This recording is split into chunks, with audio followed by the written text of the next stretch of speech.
Hi hello' বন্ধুসকল, এয়া বহুদিন ভিডিঅ' চিডিঅ' দিয়া নাছিলোঁ, যিহেতু সময় অভাৱ ন। কৰ্মস্থলীত কাম কৰিবলগীয়া হয় 1 নম্বৰতে, 2 নম্বৰতে আকৌ খেতি পথাৰত যাবলগীয়া হয়, 3 নম্বৰতে আকৌ বাৰীত কৰিবলগীয়া হয়। সেয়া সময় অভাৱ। এই লগৰ বন্ধুবোৰ লগ পালে সুধি থাকে আৰু মানে যিহেতু আমি ভিডিঅ' চিডিঅ' বনাই থাকোঁ ন, সেইকাৰণে সোধে যে বহুত দিন হৈ গ'ল, কি ভিডিঅ' চিডিঅ' নাই দিয়া নে কি বুলি কয়। তো এয়া আজি তাকে ভাবিলোঁ ভিডিঅ' এটা দি দিওঁ বুলি। তো ভিডিঅ'টো আজি অলপ বেলেগ টাইপৰ। এটা সাধু। এটা ল'ৰা পল মাৰিব গৈছিলে। তো পল মাৰিব এনেকুৱা জেগাত গৈছে, চবফালে পানীৰ মাজতে দ্বীপ এটা আছিলে। এনেকৈ পল মাৰি আহোঁতে ঘাপাককৈ মানে মাছ এটা ওলাই দিলে। পলটো মানে তাৰ সন্মুখত সি এনেকৈ কৰি কিনে ঝাপকৈ ঝপাই দিয়াৰ লগে লগে একেবাৰে পল চলৰ সৈতে মানুহটো সোমাই গ'ল। সোমাই পাত্তা নাই, মানে গায়ব। ক'ত গ'ল কি কথা নাই। বহুত দিনৰ পাছত এনেকুৱা জেগাত গৈ কিনে ভককৈ ওলাইছে কোনোবা এটা জেগাত। তাৰপিছত ওলাই কিনে একদম ডাইৰেক্ট মাটিত, পানীৰ পৰা আছিলে। সি গম পাইছিলে যে মই পানীত পল মাৰি আছিলোঁ, মই এতিয়া মাটিত কেনেকৈ আহি গ'লোঁ। আৰু তাৰ এইবোৰ চাইছে, এই নখবোৰ চাইছে, এই লাম্বা ভৰি নখ লাম্বা, চুলি একদম ঝপলা হৈ গ'ল, দাড়ি ঝপলা হৈ গ'ল। সি চিকনা মিকনা মানুহটো, আৰু সি এইটো ৰূপ দেখি পাইছে। সি নিজৰ ৰূপটো মানে অনুভৱ কৰিছে, সিটো দেখি পোৱা নাই। এতিয়া গিলাচ ফিলাচো নাই, এনেকুৱা জেগাত ওলালে ন, চবফালে অৰণ্য আৰু একো নাই, অৰণ্য। সি একদম তাত চিন্তাত পৰি গ'ল, মই কেনেকৈ ইয়াত আহি গ'লোঁ, মই আছিলোঁ ক'ত। তাৰ অকণমান দেৰি পিছতে এডাল প্ৰকাণ্ড, সি ভাবি থাকোঁতে মানে অকণমান দেৰি পিছত নহয়, আৰু সি ভাবি থাকোঁতে প্ৰকাণ্ড সাপ এডাল তাৰ কাষলৈ আহি আছে সেইফালৰ পৰা। তো সি সাপটো দেখি বিৰাট ভয় খাইছে সি। আৰু পলাব বিচাৰিছে, সি পলাব পৰা নাই, যিহেতু তাৰ এনেকুৱা লাম্বা নখবোৰ হৈ গ'ল, ভৰি নখ চৰি নখ একদম সি পলাব নোৱাৰে, মানে সেনেকুৱা অৱস্থা হৈ আছে তাৰ। সেই সময়তে মানে মানুহ এটা আহিছে সেইফালৰ পৰা, এই বোলে নপলাবি, সেইটো একো নকৰে, এইটো ইয়াৰে হয় বুলিছে, মানে কিবা এটা হয় আৰু তাৰ, নপলাবি বুলি কৈছে আৰু। সি মানে কথাবোৰ চব পাহৰি যোৱাৰ নিচিনা পাহৰি গ'ল, কিন্তু তাৰ দিমাগত এটাই বেছিকৈ থাকি গ'ল, এই তাৰ মোবাইল নাম্বাৰ এটা মনত থাকি গ'ল। তো সি মানুহজনক কৈছে, মই পল মাৰি আছিলোঁ এনেকৈ তেনেকৈ, আৰু মই এতিয়া ইয়াত আহিলোঁ, মই কেনেকৈ আহি গ'লোঁ মই নাজানো বোলে। মই পলহে মাৰি আছিলোঁ বোলো। আৰু সি ভাবিছে মানে ঘপককৈ হৈ গ'ল বুলি, কিন্তু ঘপককৈ নহয়, বহুত দিন মানে সি সোমায়ে থাকিলে চাগে ক'ৰবাত। তাৰপিছতে সি মানুহজনে কৈছে, তই এতিয়া যাবি ক'ত? সি কৈছে, মই নাজানো এতিয়া ক'ত যাম, মুঠতে মই যাব লাগে ঘৰলৈ। সি জানে ঘৰলৈ যাব লাগে বুলি। এতিয়া ঘৰ ক'ত কৈছে, সি নিজৰ ঠাইডোখৰ নাম কৈছে, সিহঁতি কৈছে আমি এইবোৰ ঠাই নাজানো। আৰু সিহঁতি নাজানে মানে এই জেগা ক'ত আছে একো নাজানে। তাৰপিছত সি কৈছে, এতিয়া তই ইয়াত থাকিব নালাগে, বৈ মোৰ লগতে আমাৰ তালৈ বুলি। তাক নিলে, বহুত কষ্টত গৈছে, আহি চুচুৰি যোৱাৰ নিচিনা গৈছে। তাত নি কিনে সেই মানুহজনৰ অকণমান দয়া লাগিলে তাৰ ওপৰত, যে এই মানুহজন ইমান কষ্টতনো কেনেকৈ থাকিব। তো সি কি কৰিলে, তাৰ চুলি দাড়ি এই নখ চখ চব কাটি কিনে তাক একেবাৰে আগৰ ৰূপটো আনি দিলে।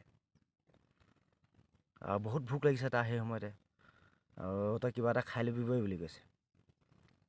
খাব দিছে তাক, এনেকুৱা জেগাত খাব দিছে, এইফালে খাব দিছে, সেইফালে হাগি থকা দেখিছে। মানে ডাঙৰ হাগিছে না সৰুৱে হাগিছে নাজানে, একদম গোটেই গুহে গু আছে, আৰু সেয়াক খাব দি দিছে। তাৰ একদম ভম হৈ গ'ল ন মাথাটো, আৰু চিন্তাত পৰি গ'ল, ঘিণ কৰা নিচিনা হৈছে। মানুহটো চিকনা মিকনা আছিলে, আৰু হয়তোতো ভালেই আছিলে ন, ভাল ঘৰ আছিলে বা কিবা আছিলে। তো এনেকুৱা যদি যি হ'লেও এতিয়া আমাৰ যদি এনেকুৱা জেগাত আমি যিহেতু খাওঁ কিবা কিবি, তো যেনে হ'লেও অলপ পৰিপাটি খাওঁ, আৰু যদি আমি ঘপককৈ গৈ কিনে এনেকুৱা জেগাত যদি এইফালে গু থাকিব এইফালে যদি খাব দিলে, আমাকোতো অকণমান কিবা টাইপৰ ফিলিং নহ'ব জানো। ছেম সেইটো তাৰ লগত হ'ল। মানে সি খাব চাব নোৱাৰিলে, আৰু একদম উঠিলে, আৰু মই ইয়াত নাথাকোঁ বুলি, আৰু একদম সি ওলাই গৈছে। আৰু মুঠতে সি আহিব লাগে ঘৰ, এতিয়া আছে ক'ত সিও, এতিয়া আছে ক'ত সি নাজানে। এতিয়া মুঠতে সি আহিব লাগে ঘৰলৈ। আৰু সি মানে এতিয়া মোবাইল ফোন বিচাৰি ফুৰিছে, আৰু এনেকুৱা জেগাত আছে সি, তাত মোবাইল ফোন নচলে নহয়। তাৰ আৰু মাথাটো বেয়া হৈ গ'ল, একেবাৰে সি চিন্তাত বিপাঙত পৰি এদাই অৱস্থা বেয়া। এতিয়া যেনি যায় একেবাৰে সেই গাঁওখনত, মানে এখন গাঁও পালেগৈ, লাহে গৈ এখন গাঁও পালে।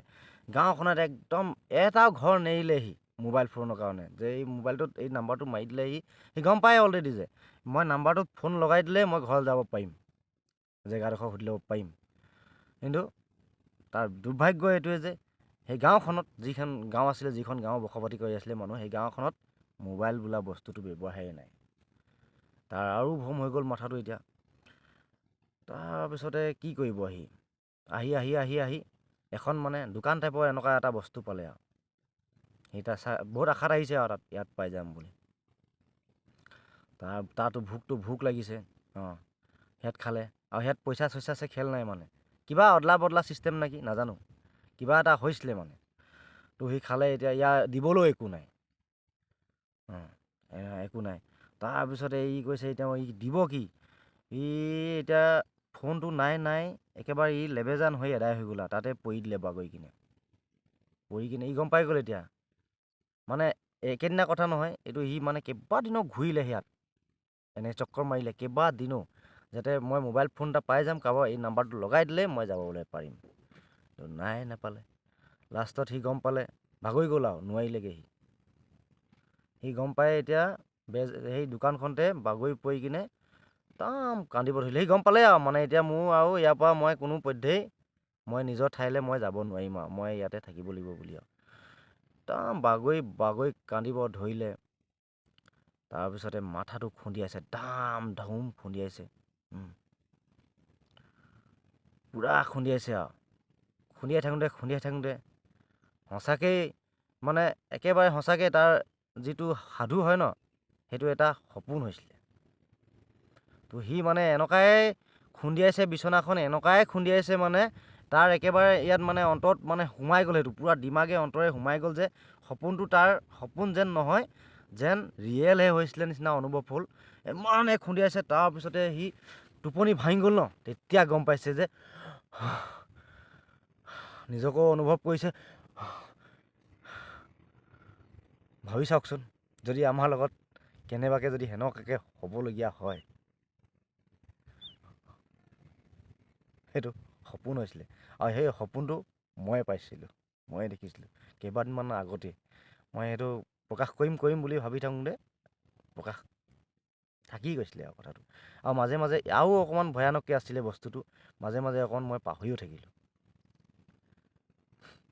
এবাৰ এনেই অনুভৱ কৰিবচোন, যদি সেনেকুৱা আমাৰ যদি কেনেবাকৈ হৈ যাবলগীয়া হয় বা হৈ যায়, তেন্তে কি হৈ যাম বা আমি। কৈছোঁ নেকি, মই যেতিয়া মই যে বাগৰি পৰিলোঁ ন তাত, আৰু মাথাটো যেতিয়া খুন্দা মাৰিব ধৰিলোঁ এনেকৈ মই সঁচাকৈ লিগেলকৈ মাৰি আছিলোঁ, মানে এনেকৈ বিচনাত ধাম দি আছোঁ বিচনাত, কান্দিছিলোঁ, কিমান কান্দিছিলোঁ একদম, কৈছোঁ নেকি। তেন্তে বন্ধুসকল, সাধু এটা শুনালোঁ আৰু মোৰ যিহেতু এইটো সপোন হৈছিলে, এটা সপোন দেখিছিলোঁ, আহিছোঁ আৰু বাই।